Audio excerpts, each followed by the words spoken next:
Good morning, friends and family. It's Monday, June the 29th, and I wanted to bring you this Monday message to hopefully encourage you this week and to inspire you.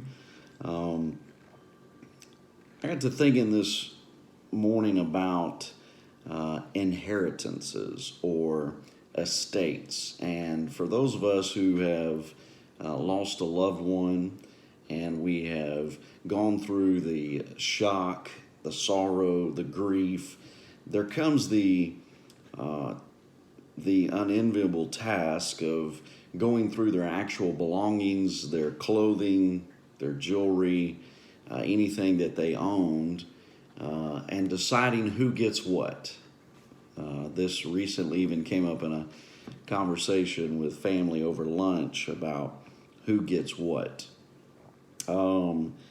It's a stark reality as you go through a loved one or a friend's belongings that you recognize they no longer will wear these clothing. They no longer will need these things because they've gone on.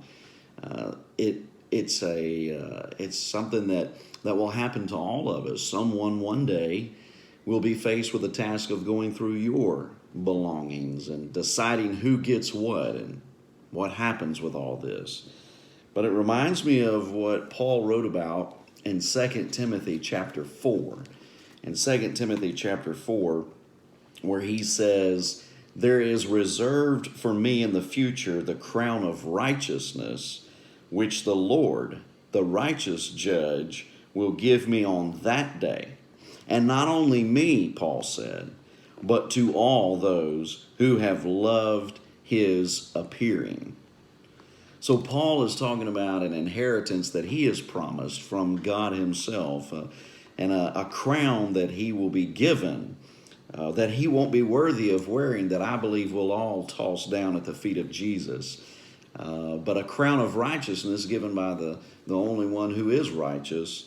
And Paul said, and that crown is not just for me, but for all who have loved, longed for, and looked for his appearing. There's a great inheritance that awaits those of us who believe in Jesus Christ, who trust Jesus as Lord. There is a promise of that inheritance to you.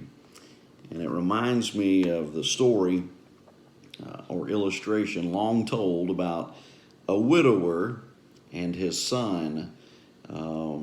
Apparently the wife had died in childbirth, and so all that was left of this family was the man and his son. And the man was a very wealthy individual and also an art collector. And as his son grew, his son would travel with him all around the world to Europe and other places to continue his collection of art. I mean, this wealthy man had Picassos, he had Van Goghs, he had all of the sought-after works of art of many of the most famous artists. And as his son grew, his son enjoyed going to these museums and going to these places and collecting art as well. Well, his son came of age during World War II and was drafted. And this really affected the dad because now it was just him.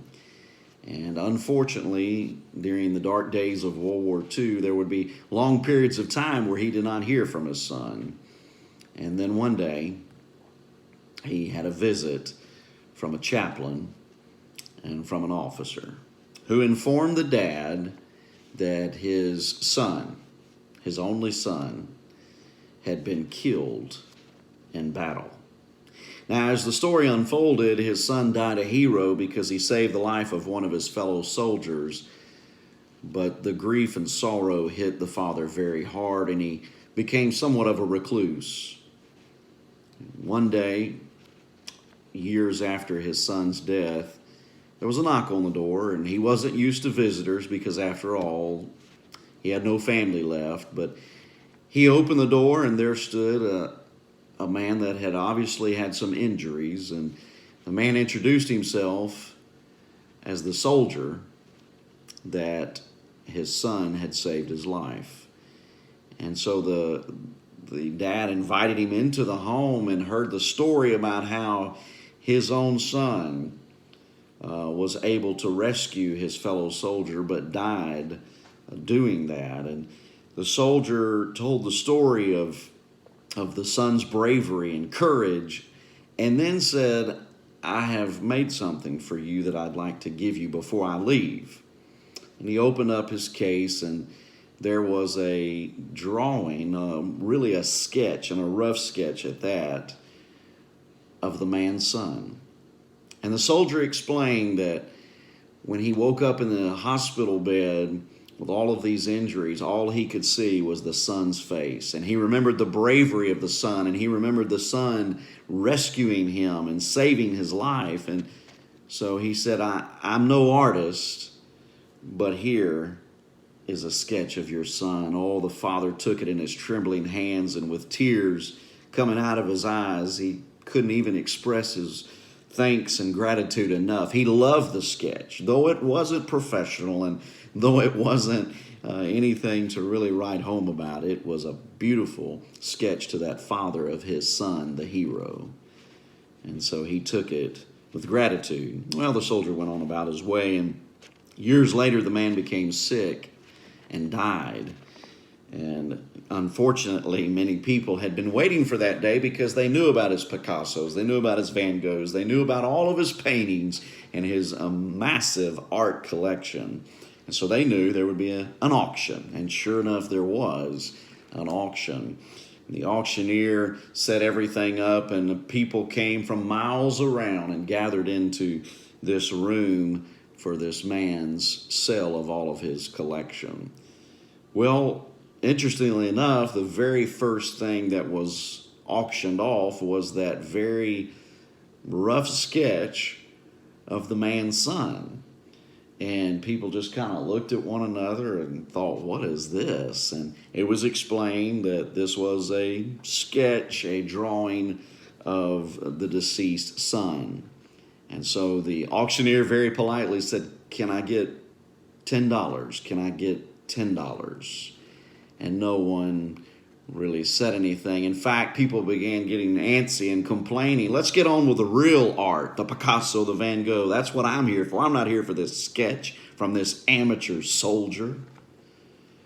The auctioneer explained, we can't go another step until we start with this, the drawing of the son.